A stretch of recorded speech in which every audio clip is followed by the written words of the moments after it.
Ayun yung cream na hinahanap ko. Sabi ko, "Oh my God!" Tas nung tinry ko siya, isang beses lang, isang try po pala, talaga yung cream nag-absorb agad. Tapos naramdaman ko na, "This is it. Eto na siya." Tas sabi ko, yayaman ako din. Can you tell us a bit about yourself first, G-Care? Hi, ako nga pala si Rose OC. Paano nagsimula ang story ng G-Care?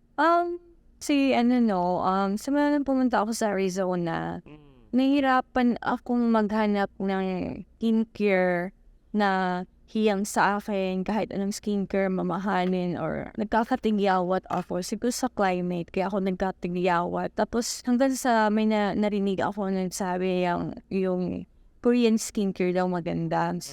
Nag-try ako ng Korean skincare. Maganda naman siya talaga. Kaya lang, tapos sa una lang, tapos bumalik na naman yung skin ko na maging tigyawatin. So, naghanap na naman ako. So, ayoko ng ganito. So, hanap na naman ako. Papahanap ko, nagkaroon ako ng idea na bakit hindi na lang ako magbibenta ng skincare para sa mga tao na ganito, ganyan ang problema. So, doon nagsimula yun. What are your realization and turn points in your life? Ano yung mga natutunan mo from those mistakes or challenges na na-experience personally? Sa buhay ko or sa skincare? Related sa buhay and business. Basta talaga may business. Yung challenging yung yung paghahanap ng una muna yung source. Kasi hindi ko alam nun, zero talaga knowledge ako kasi nga nasa US ako noon, di ba? So may nagsabi sa akin sa Korea, tapos nag-try ako sa Korea, nakikipag-coordinate ako. Ang hirap ng minimum nila kasi 1 to 2 million. Medyo mayabang sila, hindi sila masyadong nagre-response or hindi ko alam naman baka busy. Tapos nung kailan na mag-go ako, sige, 1 million, okay na. Tapos biglang may nagsabi sa akin, bakit hindi ka na lang magpa-laboratory? So nagpa-laboratory ako, pinapatry ko sa New York. Pagdating, puro garbage. Tapos ngayon, merong nag-text sa akin sa WhatsApp ko na itry mo yung skincare namin. Tapos nakalagay doon Chinese. Sabi ko, pero buti na lang, sabi niya, libre lang yung pagtatry. Magbayad ka lang ng pamasahe. Tapos sabi ko, sige na mga, mura lang naman. Tapos nung tinry ko, yung unang yung skincare na binigay sa akin is yung oil. So yun nga, no, yung anti-stretch mark daw siya. Tapos yung anti-stretch mark na oil na yun, para siyang, kasi yung amoy niya talaga at kapareho siya talaga ng bio oil. Kasi ang bio oil sa Amerika is sikat yan. Kailangan kasi mga dry climate kami dito dun sa Amerika eh. So sabi ko, eto na. So akala ko yun na yun. Tapos binenta ko nga. Tapos meron nga nag-text na naman na i-try mo na naman. So tinry ko na naman yung cream naman. Napunta kami dun sa cream, no? So nung tinry ko yung cream, alam mo yun, tumayo talaga yung balahibo. Kasi nga, yun exactly talaga yung cream ang hinahanap ko. Kasi nasa region yun eh. Exactly talaga yun yung cream na hinahanap ko. Sabi ko, oh my God. Tapos nung tinry ko siya, isang beses lang, isang try po pala, talaga yung cream nag-absorb agad. Tapos naramdaman ko na, this is it. Eto na siya. Tapos sabay ko, yayaman ako din. Kasi nga, very confident ako na good quality siya. Tapos yung effect niya, iba siya doon sa oil kaysa doon sa pang-stretch mark. Tapos ano yung reason nakapag-spark sa'yo mag-start ng G-Care? Ano motivation mo? Ano yung... Kasi actually hindi talaga dahil may inspiration ako. Kundi pag nagtinda ka kasi sa Amazon, dapat may brand ka sarili. May requirement siya. So parang yun yung umpisa doon. Tapos hanggang sa nung nakilala ko na yung cream ko, sabi ko, it's time na magkaroon ng sariling brand. Tapos aayusin ko na yung mga template ko.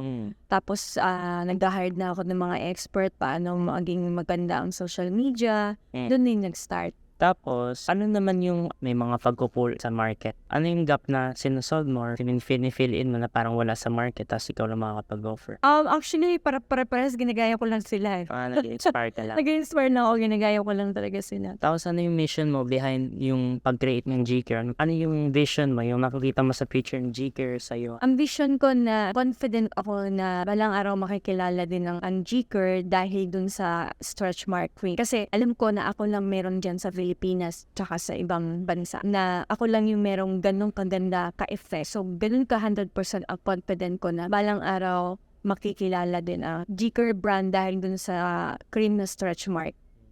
So, nahirapan ka ba sa competition or wala pa? I did nung nagsimula ako. Nung sa oil pala. Ano yung mga strategies mo? Paano mo na-overcome? Go on ka lang. nagtuloy-tuloy lang, panatag lang, nagpe-pray ako. Tapos never give up ako maghanap ng mga perfect formula. Ano yung mga prinsipyo or values mo? Paano yung leadership mo sa company? Ano yung gusto mo? Dahil meron ako mga naging friends tsaka ex na mga leader na sila, yung mga, boss na talaga sila. So parang sa tingin ko sa kanila, naririnig ko sila, natututo na kahit hindi pa ako nag-business noon. Boss mo sa connection? Sa mga connection ko. So, parang nakikita ko na yung mali at tama. Parang sa akin, alam ko na yung kung ano yung maganda at hindi maganda. Sa mga product mo naman, nakita ko sa website mo, ano yung unique feature na nag-stand out? Bakit sila gusto mo bumili sa'yo? Ano meron sa feature ng product? Sa totoo lang, nagsimula kasi ako dun sa body oil. Yun yung pang anti-stretch mark. Sa totoo lang, hindi siya ganun ka-effect. It's only 75%. So, alam ko ang mag-stand out talaga is yung stretch mark cream. Yung violet, yung violet na yan. Ilagay mo na lang dito, yung violet. Yun ang nagpapakonfident sa akin na yun ang mag-stand out. Kaya doon ako nag-focus. Tapos, paano yung process mo na makapag-create ng high-quality product? Ano yung process behind that? Ano yung proseso mo paano makakreate ka ng quality product? Actually, hindi naman ako nag-create niyan eh. Para sa akin kasi private label ako. Nakachamba lang talaga ako na pinilit akong bumili sa kanya yung supplier, tinext ako, tapos pinilit akong bumili. Tapos ako naman sabi ko, mura lang naman ang pamasahe, nasa 3,000 lang naman eh. Sabi ko, sige pa, pagbigyan ko siya. Parang ganun. Tapos, parang para sa akin nasa private level yung kinukuha ko. Supplier lang talaga. Kasi di naman ako talaga chemistry, di ba? So yung sa supplier lang talaga. Kasi hindi lahat ng supplier sa China or sa Korea is maganda, 'di ba? So meron China ang gaganda ng mga lagayan tapos di naman magandang loob. Tapos eto napakakuripot lang talaga. Ang problema ko dito sa supplier ko ng skincare ko, napakakuripot niya. Ayaw niya mamigay, ayaw niya magpa-discount, pero pinagtsatsagaan ko siya kasi ang ganda talaga ng mga quality niya. Yung mga level nito is like mga Chanel, Shiseido, kaya ko lumaban. Ganun ako confident. Okay, sa team mo naman, no? Kasi kailangan pag may business ka, kailangan mo ng great team. Collaboration with each other para maging success. Hindi lang pwede ikaw, di ba? So, paano mo nagagawa yung mag-create ng positive environment or para mo na-encourage sila mag-collaborate, maging creative? Or I think talent ko talaga yung yung may charm ako pag inalukan kita. Kasi siguro down to earth ako. Sinabi ko na, hello, may product ako. Pwede bang makipag-collab sa'yo? Tapos ito lang yung budget ko. Yun, tapos bibigyan ko sila ng free, oo. Karte yun. Kasi yung iba, diretso lang hire, tapos wala nang Hindi, ako, parang challenge ko yung sarili ko. Ito sikat na influencer, may 1 follower, may 200, 300. Subukan ko kayong i-looking sa presyo ko lang. Kasi usually yung inaalok ko, presyo ko. Kasi nga, pag bago ka pa lang, wala pa naman ako masyadong kinikita. Kaya bago ko nang labas pera. Gusto ko yung lalabas kong pera. From doon sa kinita ko, iikot ko lang doon. Galing, may connection na doon. Yes. Tsaka relationship ka na na-establish, hindi lang basta ha. Yes. So parang ending, nasunod na yung price mo. Yes. Thank you sa inyo mga influencer. Salamat. And then may new idea kayo. Tapos minsan man, nakukuha ko lang sila free. Sila na mismo nag-aalok ng magpo-post sila, tapos yung iba hindi ko na binabayaran. Siguro minsan talaga yung pakikipagrelasyon mo sa tao din talaga. Yung approach mo rin dapat, alam mo yon. They're willing to, give you free work basta alam nila na I think kasi din gusto din nila yung product. connect sila sa product Oo. which they believe. Pwede Because ang gandahan lang dun sa mga nagtatry, gusto nga nila agad mag-reseller.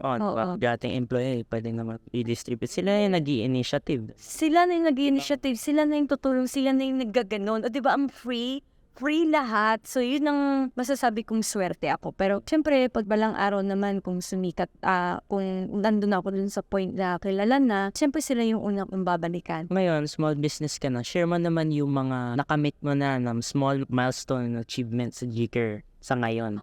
Actually, biglaan yung pag-boom ng Gcare Queen ko. Hindi ko akalain yun. So, kaya, confident ako magbili ng mga property. Kasi nga, ang source of income ko ngayon hindi na sa pagki-caregiver lang, meron na rin dahil dito sa cream na to, post mo na lang, dahil dito sa cream na to, yung mga foreigner kong mga buyers din, nakaipon ako ng pera pambili ng condo, tsaka pang-invest ng hotel. So ngayon 3 yung nabili kong properties. Etong 2023 lang, just 1 month, December ngayon, so last month, November.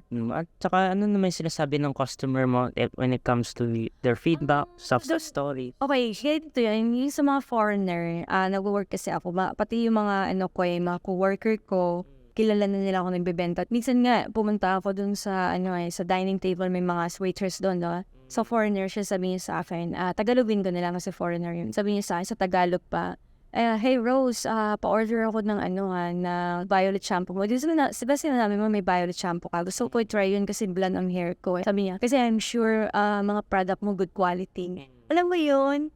Yung palang parang wow, parang pinalakas niya yung loob ko. I'm sure hindi siya nambobola doon. Tsaka ang kagandaan pa nga, minsan ito yung violet shampoo ko. Post mo na lang dito ha. I know. Dahil sa gusto ko yung lalagyan nito, talagang ganda-ganda niya. Nakakatawa. Kasi sinabi na sa akin ng supplier ko, maanis naman mga supplier ko, ito daw, maraming nagre-reklamo ng client nila na yung container is mahirap ipump. Pero sabi ko, yan ang gusto ko eh. Gusto ko kasi mukhang class yung ko talaga kasi binabagay ko dun sa quality ng skincare ko, yung product ko. So sabi ko, etong bagay na lagayan, yan ang gusto ko piliin mo. Sabi, kahit po na mahirap ito ipump, baka masira po yung pangalan mo. Okay lang yan, basta okay na yan. Tapos yun nga, sabi ko, kinabukasan nung nagsabi sa akin na magandang quality ko, binalikan ko siya, sabi ko, paggamit ng violet shampoo, sabi niya, maganda siya. Ang ganda niya. Tapos, kaya lang, ang pangit ng palm. Nabasag ko. So, alam mo yun, meron pa rin good feedback doon. Yung lagayan ng hindi. Nag-improve ka lang. Kailangan product development, customer feedback. Tapos, diba? Tsaka maganda pa doon, hindi ko pa napopotion. May bumibili na. Nagets mo? May bumibili na. Ito, tsaka yung mask ko, may bumibili na rin. Kung may bumibili sa yung personal, what more pag online ka, no? Yes. Mas marami pa, times 10. Alam mo yung Alam mo yung hindi pa nila ginamit pero may bumibili na, ibig sabihin, parang nasisilala ka na, ay, maganda yung quality nun. Perfect. Yun. Kasi yung point ko dun. Maganda, may confidence sa customer, sa product mo.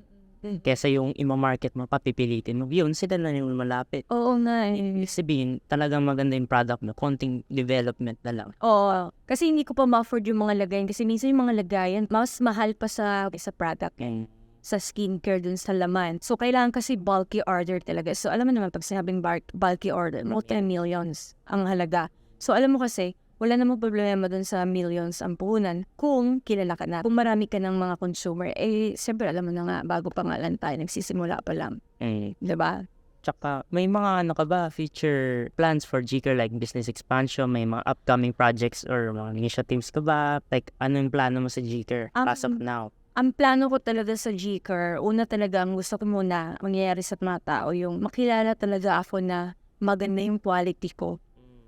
Effective siya. Kasi lahat ng hindi effective, binura ko na sa ko. Binura ko na kahit na wala akong kita, malugi ako, binura ko kasi ayaw ko masira. Gusto ko talaga tumatak sa isip ng mga tao na maganda yung quality ko. At saka, affordable. Talagang pag binili yung quality, yung product mo, talagang maisip nila quality pag narinig yung brand mo. Meron na sa impression, ay maganda to. Dito nagbebenta na kung ano-ano. The best ang... Hindi lang kasi ako nagbebenta para lang pumita. Okay? Kasi hindi tumatagal yun eh. Kasi ang plano ko dito sa GCare ko, long term. So gusto ko, tumatak talaga lang una ko talaga tatatak sa isip na lang na maganda yung skincare ko, effective siya. Pag hindi effective, dinidelete ko kaagad. Binabasura ko, ginagarbage ko kaagad. Galing. Yes. Tsaka para i-close na natin to, may mga advice ka ba sa manonood natin na mga aspiring entrepreneurs din na gusto magbenta sa beauty industry? Okay. Mahirap talaga ang unang-una marami tayong maraming kalaban talaga sa mga skincare kasi may mga nauna na. Ang ma-advise ko lang sa kanila, kung meron kayong mga pangarap, huwag lang kayong give up talaga. Okay? Huwag kayong give up. Tsaka yung mga personal insights mo about anong tingin mo about success? Ano siya? Paano siya makamit? Or yung business papatayo? Ano yung impression mo dun? Ano yung experience mo bago mo makapabuild ka ng magandang business or makakamit ng tagumpay? Yun nga mahirap talaga sa simula, lalo na from the scratch. Tapos kailangan lang may pera ka rin. Kasi nga pag nagsisimula, pag konti lang yung pera mo, pag tama lang, baka hindi ka umabot hanggang dulo. Okay? kailangan pa rin talaga may pera ka. Oo, para matuloy-tuloy mo talaga yung pangarap mo. Lalaban ka, tsaka huwag ka mag-expect ka agad minsan. Swerte mo lang kapag kapopost mo lang, nakilala agad. May nagtiwala, bumili agad. Swerte mo na yun, jackpot mo na yun. Kasi ako hindi From the scratch talaga ako. May mga prayers and hoping pa yun. Yes, at saka yung unang bili ko talagang libre pa yun ng iba. So, kailangan talaga may pera, may puhunan ka rin talaga. So, lalo pag skincare. Ang dami ng gastos, bagong yan, madami na sayang, nalumit, di ba? Oh, yes, So, yes. daming mistake, and then naging yung mistake na yun Konti lang naman siguro yung mistake. Kasi ako nagdahan-dahan din ako. Nagdahan-dahan din ako ng gastos. Minsan, ang ginagawa ko kasi, kinukuha ko yung gastos sa extra days ko. Hindi dun sa talagang pang Monday to Friday na salary ko, hindi. Kundi sa Saturday, Sunday ko siya kinukuha. Kaya parang hindi masyadong stress din yung pamumunan ko dun. So parang summarize natin, parang halos walang shortcut or secret formula kung magpapatayo pa ng negosyo or maging successful, or What do you mean walang secret formula? walang shortcut. Wala, kasi parang Parang pare-pareho lang Pare-parehas lang. interview. oo, pare-parehas lang. Kasi nanonood lang naman ako ng YouTube din Pinag-aralan ko sila, paano nila ginawa, ganyan, sa Amazon, ganun. Ang gusto ko lang talaga noon, mag-a-Amazon. Pa-closing natin. Sige. So, thank you. Introduce mo naman yung social media mo, website, Okay, or sila. bago pa yung Facebook ko at saka Facebook page ko, bago lang sila lahat. Meron kaming mga social media, pati yung TikTok namin bago pa rin. Pero nakakagulat, marami na akong mga followers. Sila talaga naghahanap sa akin kasi yung iba, reto-reto na lang Yun ang nakakatuwaan ko naman, parang gift na sa akin yun. Sila na nag-refer dahil dun nga sa stretch mark cream ko, no? So, follow lang po dito ito po yung Instagram namin, or dito mo na lang ilagay ba? Ito din yung page namin. Tapos yung Facebook namin. Shopee ba? Yung Shopee namin, Gqr lang. Itatype nyo lang Gqr. Giqir. As lalabas na. Konti pa lang yung product namin kasi nagfo-focus po talaga ako yung effective lang talaga. Bebenta din to sa Amazon, mga foreign view. Yes, meron tayo to all the foreigners out there in America or London, whatever country you are. I'm selling also in Amazon. Just type that Giqir, Gqr. Yan po yung that's the name of my store. Thank you. Tsaka para sa mga gusto mag-influencer, tsaka mga distributor. Alright, para naman sa mga influencer, meron po tayong depende na rate. Merong 1,000 to 5,000 Pesos. and meron namang 5,000 to 10,000 pesos po. Depende po yun sa mga followers nyo or kaano kayo kagaling. And then, kung may mga referral din, depende po. Iba-iba rate po. Mag-PM lang po kayo sa kahit saan po. Sa TikTok namin, sa Facebook page namin, Gqir, Giqir.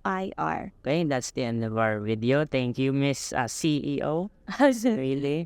At sa mga Shows ang palaka. mag-comment kayo dyan, ano yung mga natutunan nyo or something to share valuable sa mga viewers natin. Lang. Ito pala ang anak ko. Ako yung mommy niya.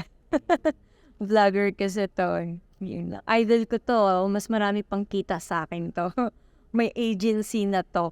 Oo. Sa mga ikaw naman, sa mga gusto mag-apply ng video editorial, dito po may agency po. Ito, ano pa ng agency niyo, sir? Jetril Agents. Type yan. Basahin mo na lang, type na lang dyan, okay? So, ayun po. Bye-bye. Bye. Thank you.